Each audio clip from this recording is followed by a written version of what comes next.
Сәлем баршаңызға. Бізде осындай тақия болған, фетр матасынан жасалған, осындай вышивкалар менен. Бірақ бұл тақия шамалы тар болғандықтан осының, яғни мен ешқандай да өлшеген жоқпын. Осы тақияны алдымда, яғни өлшеуге де уақыт болған жоқ. Сондықтан осы тақиядан сәл үлкендеу болсын деді. Сондықтан мен осы тақияны алып сөктім. Енді осыдан үлкендеу тақияны жасау үшін мен осыны 1 сантиметрге үлкейтетін боламын. Маған осындай фетр матасы керек. Яғни мен осыны мына қарап отырсаңыздар 1 сантиметрге үлкейткенмін. Бірақ енді бұнда радиусы қанша, бас айналымы қанша екенін мен есептеген жоқпын. Қазір көреміз қанша екенін. 58 екен. Бас айналымы 58. Ал радиусын көреміз қазір. Диаметрі 20, даже 20 жарым болып тұр екен. Міне, осы тақияны біз енді үлкейтетін боламыз. Мен арнайы осындай дайындап алдым алдын ала. Және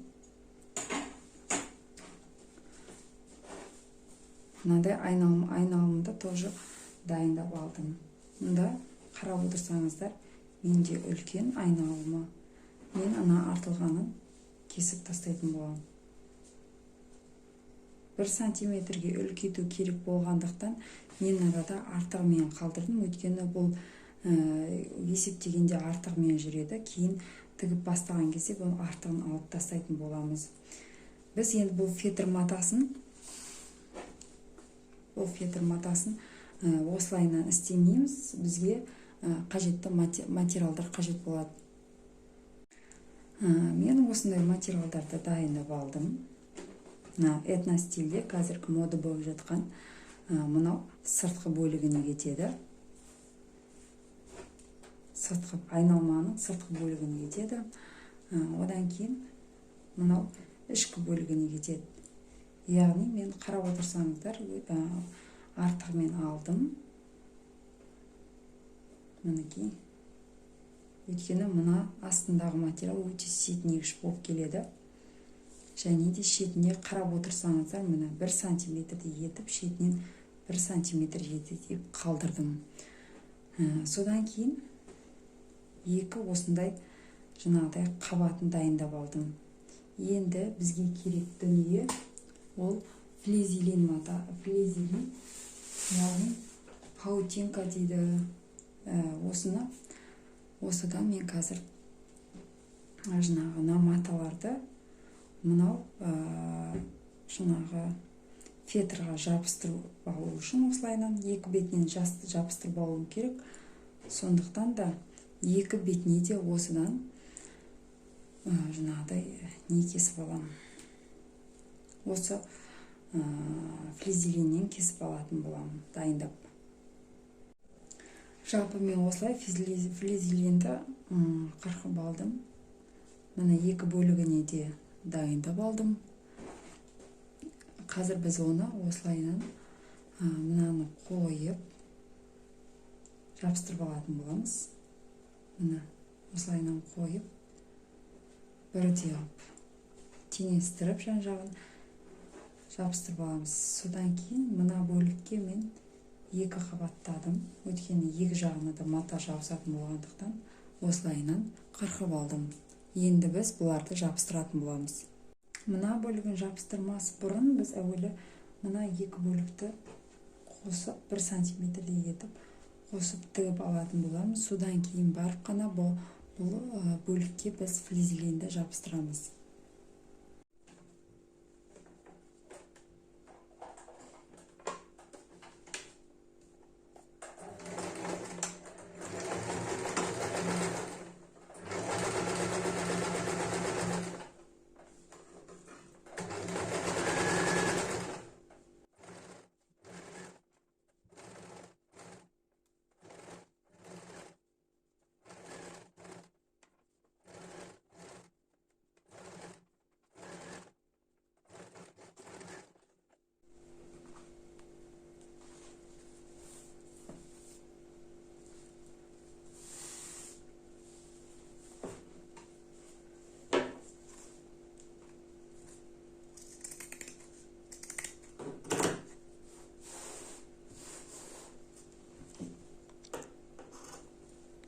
Мен қазір артық жерлерін кесіп тастаймын. Кедергі жасамас үшін.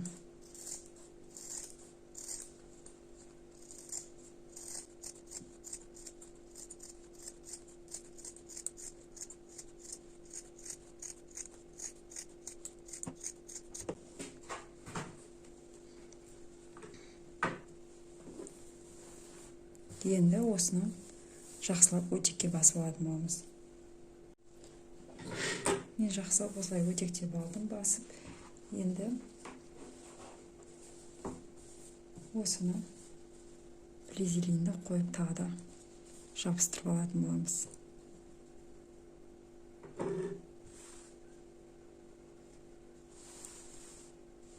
Осылайынан қоямыз. Және осы бөлікті осылайынан қойып, мына бөлік бізде ішке қарай осындай, хотя бы осындай қылып тұру керек, өйткені мынау ішкі жақ беті.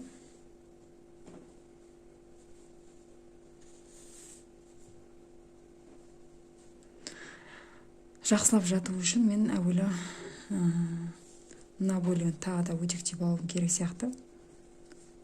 Өйткені мынау ішкі бөлігі көрінбеу қажет. Мен қазір дәл осылай кетіп тағы да өтектеп алатын боламын. Мен осылай жақсылап өтектеп алдым. Мынау өйткені ішкі беті. Енді біз жақсылап мынаны қойып алатын боламыз.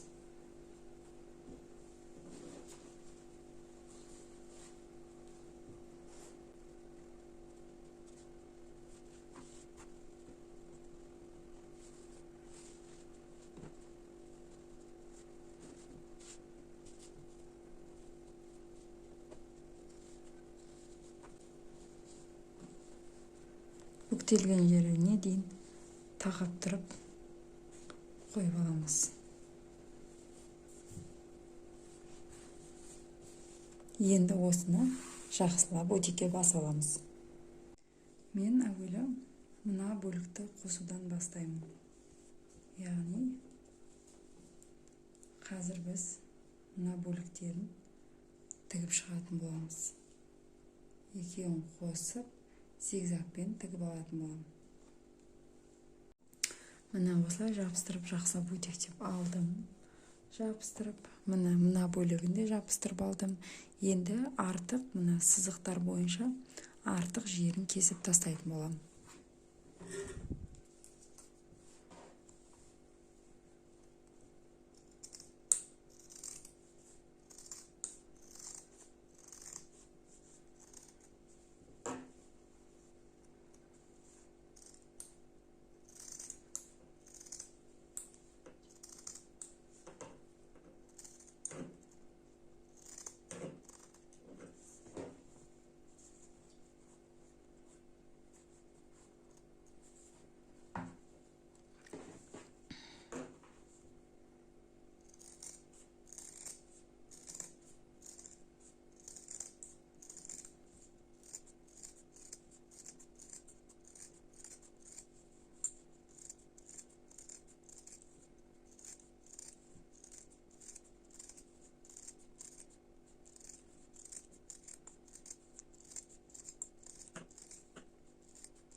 Міне енді әуелі зигзаг бөлігіне қойып аламыз.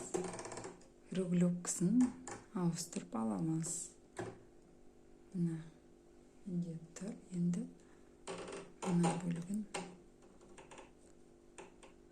осылайынан жөндеп аламын. Мен әуелі мына бөлікті қосудан бастаймын. Яғни қазір біз мына бөліктерін тігіп шығатын боламыз. Екеуін қосып зигзагпен тігіп алатын боламын.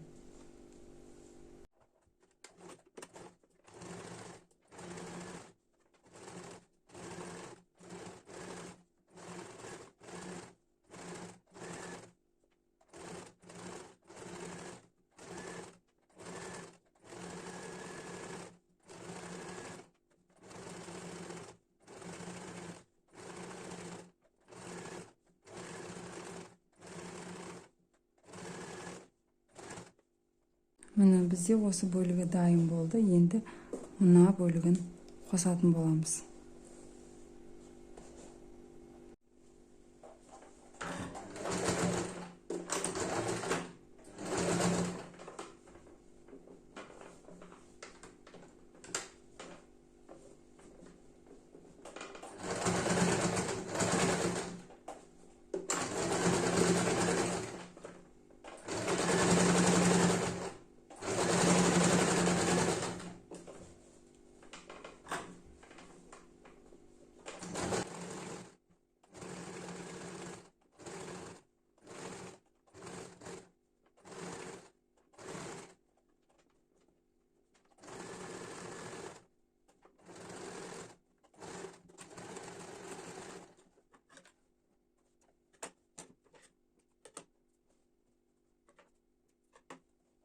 Бізде осындай үлкен көлемде, үлкен кісіге арналған тақия дайын болды.